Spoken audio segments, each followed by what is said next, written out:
So, imagine uko kwa bedsita yako South B or Isili. It's 2 a.m. and you're using ChatGPT to script your next viral TikTok or code a new M-Pesa tool. You're just trying to make a hustle, right? But suddenly, someone knocks on your door and tells you that what you are doing is now illegal. Hiyo ndio reality ya Senator Karen Nyamu's AI Bill 2026. If you don't know these rules, you are looking at a 5 million shilling fine ama miaka tano kule Kamiti. This isn't just a rumor. It's being debated in the Senate as we speak. Is this bill meant to protect us from deepfakes ama wanataka kubari the silicon savannah kabisa? Leo tuna break down viproper using my very own tech circuit risk meter. Tutaangalia which AI tools will land you in trouble na gava na which ones are safe. So, kawe ni mjanja, stay tuned because your side hustle might just be on that high risk list. Let's go. So, just to start off, I know mnajiuliza the same thing. Karenyamu. Yeah, that Karenyamu ndo propose like this AI bill. And I'm guessing it's stemming from that video from like way back. I think it was in 2024, Yaki Yaki Kiss Omtata or something. But I guess she must have been pissed. Or perhaps Msali mpatia like Mwakenya akasema, hey, present this in the Senate. But either way, lazima tujiulize, mbona gava imeamua kucheza hivi? Sai. Why this bill and why now? Ni kwa sababu Kenya is no longer just a spectator in the world of tech. Sisi ndo like the silicon savannah and haturingi. From M-Pesa to our crazy startup scene, we lead Africa. And it's the truth. But with great power comes great chaos. AI imewasha moto Nairobi and it's moving faster than the law can ever keep up. With every week we hear something new. I mean, right now I'm hearing about open claw and it's everywhere, and I'll do a video about that sometime later. But AI is really moving fast, and we've seen it all. Like that deepfake video ya Karen Nyamu, akikisa Mtata. Deepfake ziko kila mahali, and zingine ni za kuchekesha, but zingine ni crazy sana. And there's also that issue of algorithmic bias. So imagine an AI loan app ikikata kukupea kakitu because of your area code ama your tribe. Having an app, check your background and everything and seeing if you really qualify. That's how they would say it. But, what if they check your tribe or something? Ndo wakweze kupatia hii loan. So, hii si story ya jaba. And it's happening. Gava is looking at this and thinking, wait, we definitely need a leash before this animal bites us. So this isn't just a random move, it's part of the national AI strategy. There's a 152 billion shilling plan to digitize Kenya by 2030. How it's going to happen and if it's going to happen, we don't know. But Karen Nyamu tabled this bill in 2026, up of Feb, because the 2027 elections are around the corner.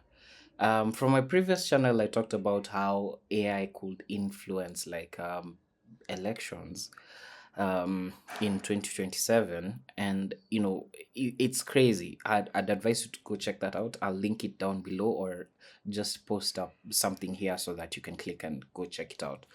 So they just want to ensure that this digital space is regulated before the campaigns hit fever pitch. And I don't want to blame them because we've seen what AI can do and this thing can get crazy. So it's the first law of its kind in Africa with this type of teeth. And by teeth, I mean jail time. Because if you get anything wrong hapa hivi mazi, you're gonna go to committee. And I'm not lying. So I want us to angalie this AI bill fronted by Karen Nyamu in depth. especially that part that actually dictates if your side hustle lives or dies. This bill creates a new office called the Office of the Artificial Intelligence Commissioner. Basically, undo like the AI boss wa Kenya. Undo msee ako na power ya kuingia kwa ofisi yako, even if it's just a small startup in your bedroom, and demand to inspect your code and your data. Ukikataa, well, hiyo ni criminal offense immediately. And hapa ndo bill inakuwa interesting because it has a risk-based system. Think of it like a traffic light system ya rodi. So first we have the unacceptable risk, the red light. Hizi ni banned kabisa. We're talking about things like social scoring, ile design ya China, ile vibe ya serikali kurank citizens based on their behavior, or AI even for subliminal manipulation. Hiyo ndo red card immediate. You can't even touch it in Kenya. So I think this is good. It's a good move right here. Then next there's a high risk orange light, and hapa ndo wengi wetu tuko.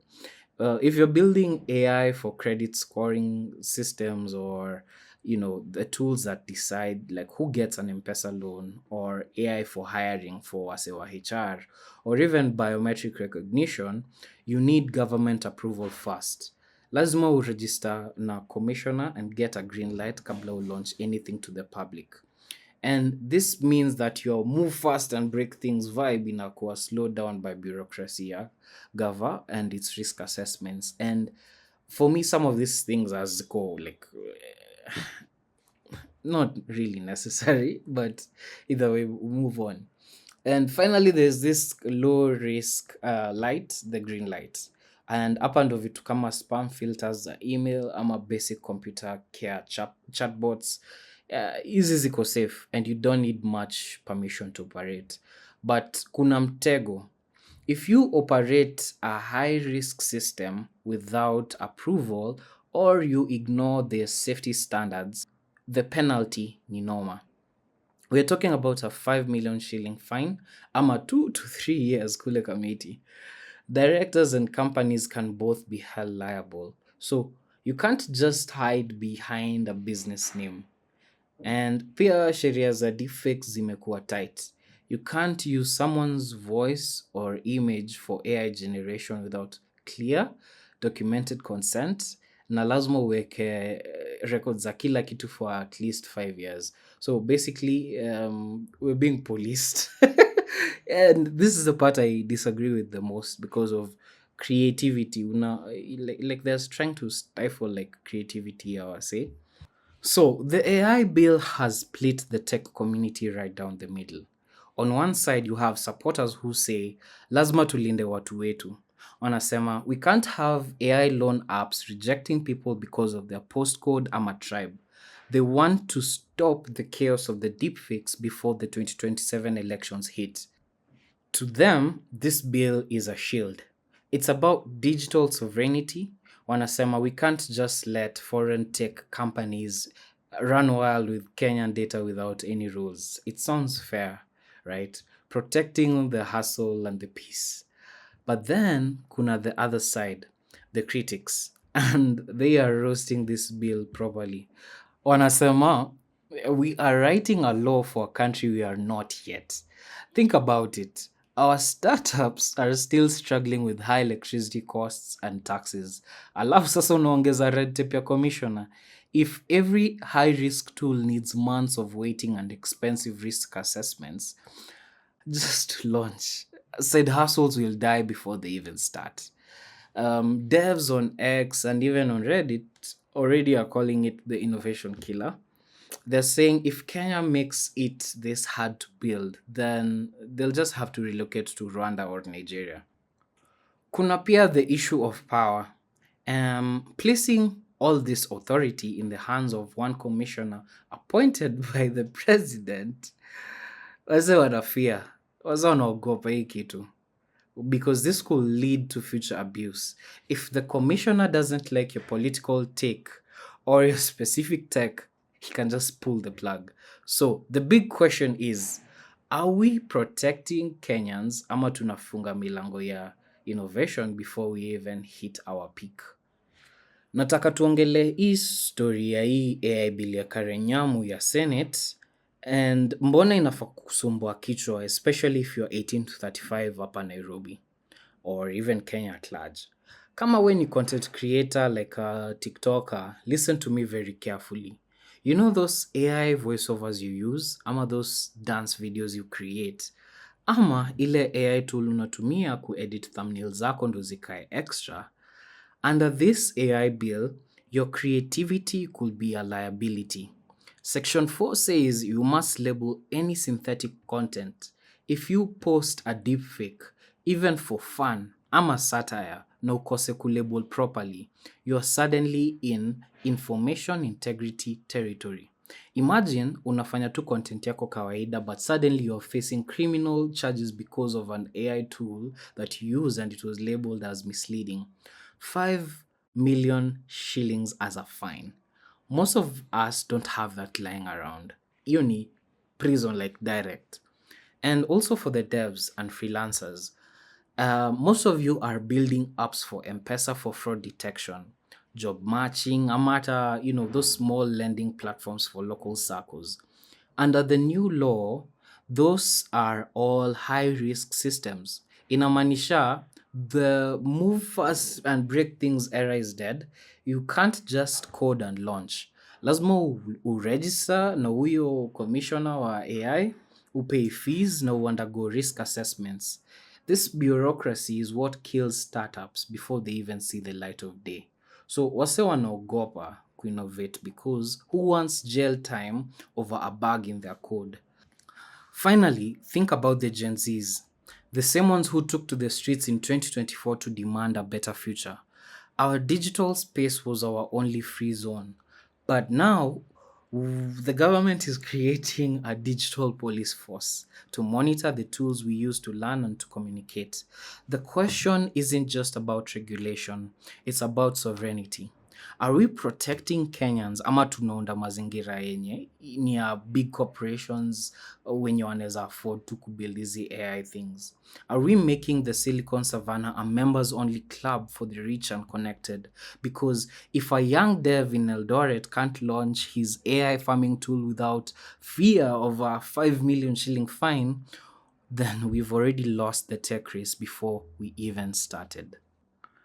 My honest opinion, well, siku hizi regulation is necessary, especially when it comes to things like deepfakes na algorithmic bias. Hizi ni problems za ukweli na lazima tuzidimbue. We have to protect the integrity of our digital space, but ethically. But eco criminalize innovation before we even have the infrastructure. Hiyo nayo ni crazy, bro. Instead of jail time for devs, we need like a regulatory sandbox. Places where young Kenyans can test their AI without the fear of the 5 million shilling fine hanging on their necks. And we need tax breaks for local startups. And most importantly, we need actual youth voices at the Senate table. Ndo vitu kaa hizi hazipiti bila voices zetu. Hatuwezi kuwa na old guard deciding the future of code they don't even understand or use. But hiyo ni opinion yangu tu. What do you think? Is this bill necessary protection? Ama it's the silicon graveyard? I want to hear from you. So drop your comment hapo chini. Are you pro or against it? Let the debate start.